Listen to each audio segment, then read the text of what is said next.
All right, hey, what's up guys? So, see this beauty right here in front of me? I made this last night. Look at that.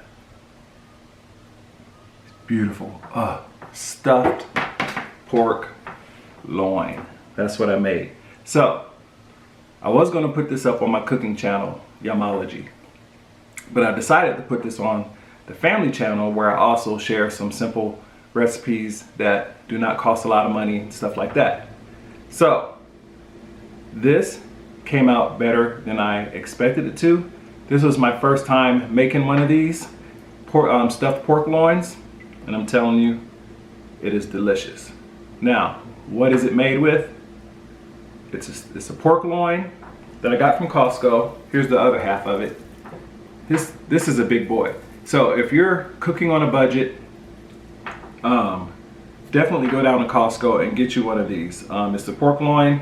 I paid $15.18 for it for an 8.98 pound pork loin. Yeah, and this sucker was huge. So this is half of it. This is part of the other half because everybody was eating and stuff like that. So imagine this times 2.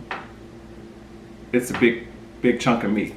All right, so topic, cooking on a budget, what I made on a budget. The pork loin in this video, you're gonna learn how to, some people call it butterflying it or cutting it so it can roll out, then you stuff it, and then you roll it back up, and you'll see it in the video, and you tie it down so it doesn't unroll while you're cooking. But this one you have to try. So what I did was, as you'll see in the video, how to cut it. I stuffed it with some sun-dried tomatoes that I got at the dollar store. So I paid $1 for a bag of sun-dried tomatoes, these babies right here. I had some olive oil, and what you see in this olive oil is that I smoke my garlic in the Traeger, and then after I smoke it, I peel the cloves out and I put it in there so that way the olive oil has a nice garlic taste. What I did with the olive oil, you'll see in the video, after I rolled it and stuffed it and tied it down, I drizzled some on there so that way it can get a nice color to it, and the outside of it have a nice hint of garlic to it. So we got sun-dried tomatoes, olive oil. I have in the refrigerator, I have a jar of minced garlic. So in the video, you'll see how I put that on there. I use some cracked pepper. If you don't have cracked pepper, then use regular pepper. And some kosher salt. If you don't have kosher salt, use regular salt. Very simple recipe.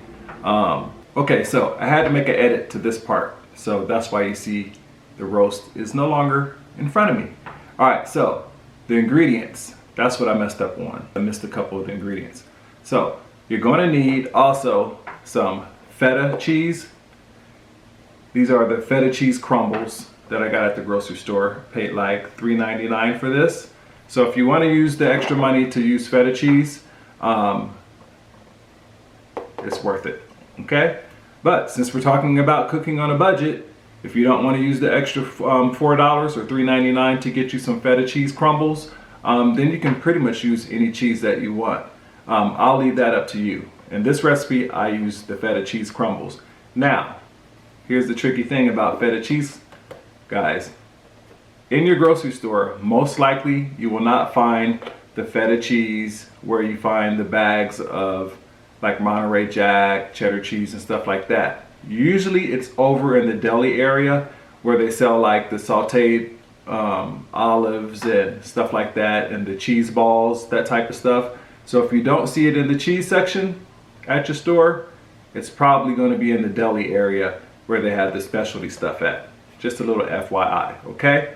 So I use feta cheese crumbles, and I also use spinach. I bought a bag of spinach. I think it was on sale for like $1.99 for a bag.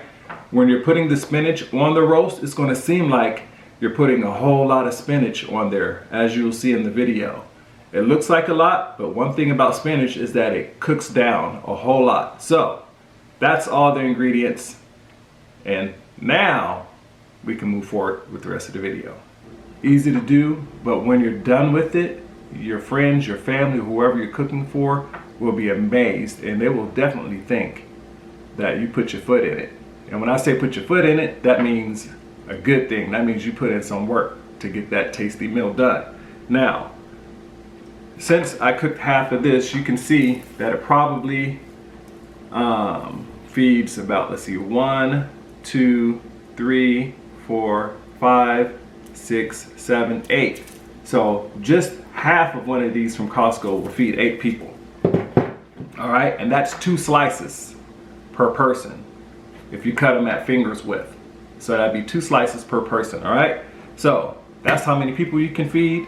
I'll probably say the total cost to make all this, since I didn't use the whole roast, let's cut that price in half. So let's say about $8 worth of meat, $1 for the sun-dried tomatoes. Most people already have olive oil or some type of oil in their cupboard. Salt and pepper, most people already have salt and pepper in the cupboard. So the only thing you're really going to come out of pocket for is the meat, the $1 bag of sun-dried tomatoes if you have a dollar store in the area. The garlic is probably about 99 cents a clove at your local grocery store, or sometimes it's 2 for $1. And then the minced garlic. If you don't have minced garlic, you'll probably put out another maybe $3 or $4 for a jar of it, depending on how much it costs at the store. If you don't have minced garlic, you can definitely chop up your regular garlic that you have. If you have the time and you want to give it that extra kick, smoke a few cloves of garlic in your smoker or your grill, and I guarantee you, you will not be upset with the flavor of it, okay? So, I'll probably say for about under $20, you can feed about 8 people with this meal. And that's not bad at all, because you figure if you go to McDonald's and it's just 3 of you, you're gonna probably spend about $6, $7 per person, you know, so there you go. Plus you get to have leftovers. That's the beautiful part of this, is that you probably have some leftovers, and that night or that evening after you eat the first course of the meal, you can go back and have more. All right, so this is a cost-friendly meal. I hope you enjoy the recipe. Now in the video, once I start going, you really won't hear any talking. You'll hear me some music in the background and stuff, because you really don't need to hear me talk, because it's so simple. What you see me do in the video is exactly what you should do. Now, if you have some creative ideas of how you want to stuff your pork loin roast, do that. Some people they go all out. They have a box of stuffing in their cupboard, you know, instant, what is that called? What is the name of that? The instant stuffing box, you know what I'm talking about. Some people take that and they put it in, you know, they stuff the pork loin with that, and they add a few other things like maybe some raisins or whatever. Go crazy with it. If you guys make this and you use different ingredients, let me know. I really want to know how it came out. And cool thing about it, it doesn't take long to cook. If you have an hour and a half or something like that, close to an hour and a half at, I would probably say 350 degrees in your oven. Throw this in there for 45 minutes. Check the temp. If the temp does not reach 165 degrees, then jack the oven up to about 400, so that way you can hit that temperature in it, okay? So, it's a simple recipe.